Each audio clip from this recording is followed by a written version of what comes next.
Okay, hello everyone. Here I want to provide a tutorial on how to use LED keyboard on Samsung Galaxy A05 device. Okay, you can change the look of your keyboard with a cool LED keyboard. How to do? Please watch this video till the end.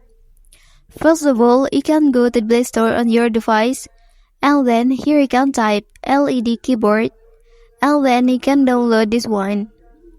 Since I have already downloaded, I will open the app to activate it on my device.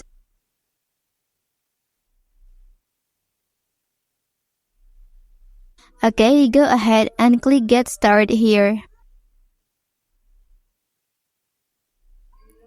And then you can turn it on by tapping this button.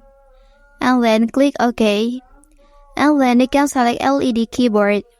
So now you can check on your device that the LED keyboard has been successfully active.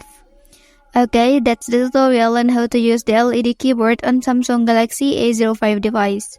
If you are helped by this video, don't forget to like and subscribe to get all the information from this channel.